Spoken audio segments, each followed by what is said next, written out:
In this episode of Gleaning Mustard Seeds, you'll hear two chapters of the audible version of Between Preachers, a book about interim ministry by Jerrie Barber.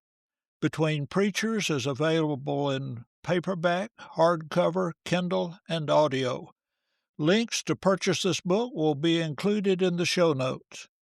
Listen as I read chapters 12 and 14.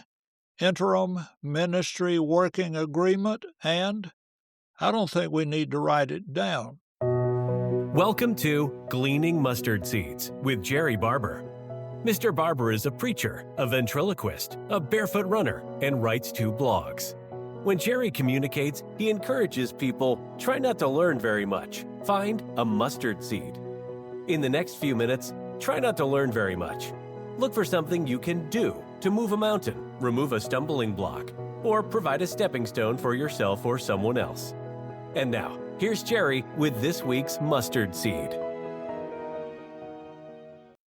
Chapter 12, Interim Minister Working Agreement. Good relationships begin with clear understanding and mutual agreement. I didn't know I was supposed to do that. You said you were going to do it. You agreed to pay me 90 days after we announced I was leaving. We don't remember that. Check your notes. It's not in our minutes. Some said they don't like the length of your sermons. A lot of people are upset. Who are they? We can't tell you. That information is confidential. How do you settle these disagreements? You don't. If no one made an effort and took the time to write agreements, make copies for all parties, and keep them safe for future reference, you won't solve these disputes to everyone's satisfaction. The only person who doesn't need written agreements is the person who'll never die and who'll never forget anything.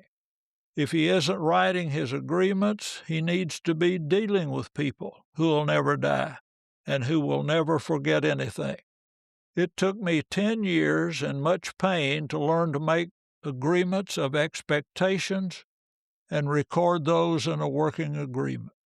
Before writing a working agreement, all parties need to have several hours of getting acquainted.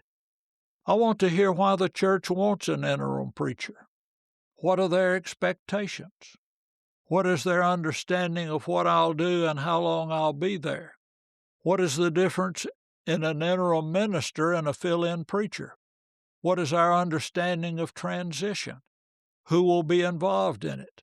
How much does each person want to grow, or do we want to just get everyone else straightened out? What are tasks and groups that need to be included in the transition process? How much interaction will there be between the elders and interim preacher? The working agreement is an official statement of understandings we have reached during our discussions. Items in job working agreement. 1. Job description. 2. Preaching. 3. Teaching. 4. Staff meetings. 5. Organizing transition projects and people. 6.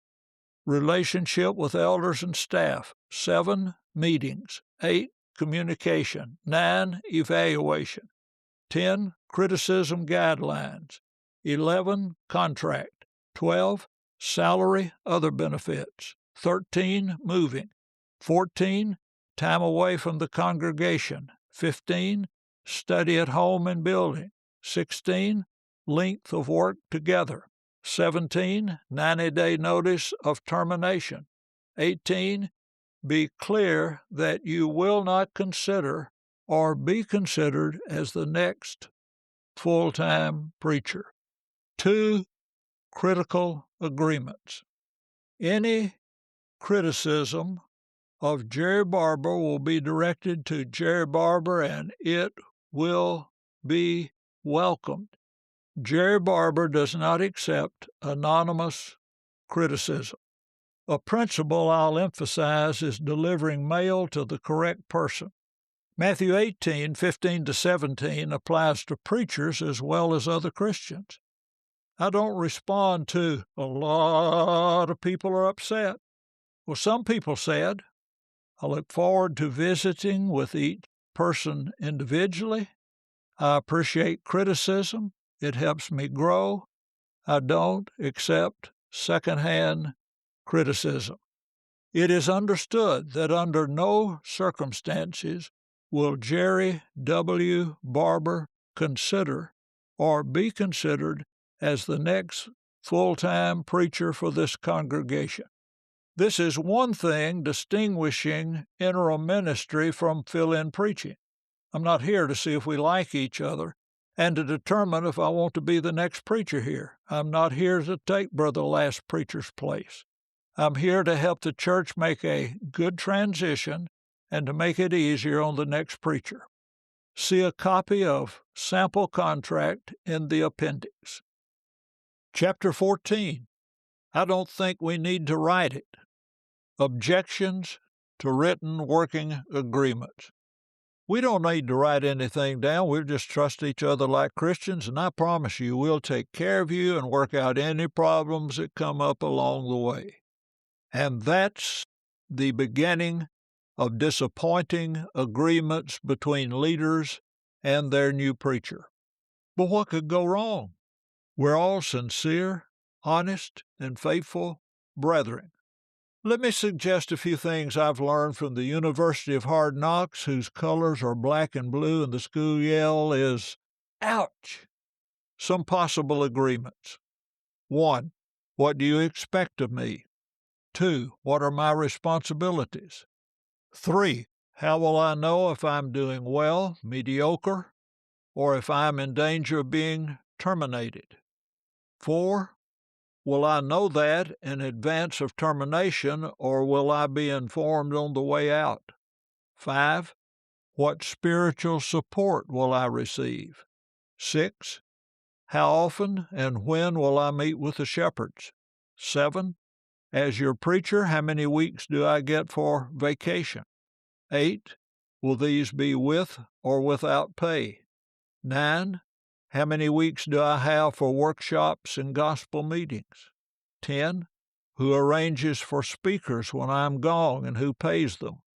11. Are there provisions for medical and life insurance, car mileage reimbursement, provisions for continuing education or lectureships or seminars, reimbursement for half of Social Security, retirement, or other benefits? 12. When I decide to leave, or you decide for me to leave, will there be severance compensation until I relocate? 13. How long will that be? 14. Etc., etc., and etc. If any or some of those are discussed, how many in the group remember them 15 minutes after we agreed on them? In the last 2 chapters, I wrote about the importance of specific written agreements. Not everyone agrees with that concept. Here are reasons people have for resisting.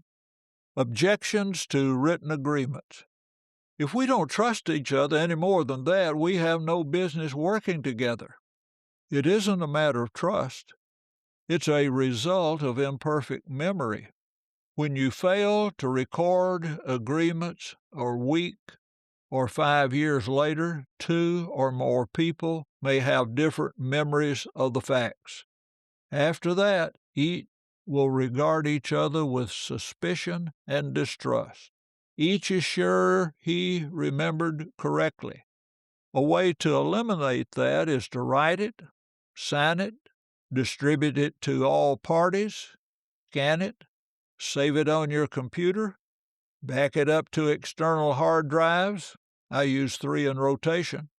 Secure it in the cloud and put the original in your safe deposit box in the bank.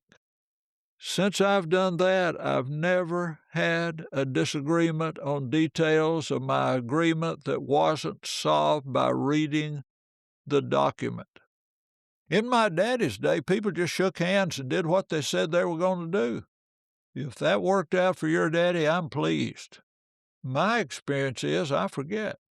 We had written agreements with our children when they were growing up.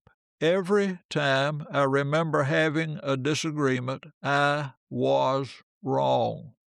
I wasn't trying to cheat my children. I forgot the details.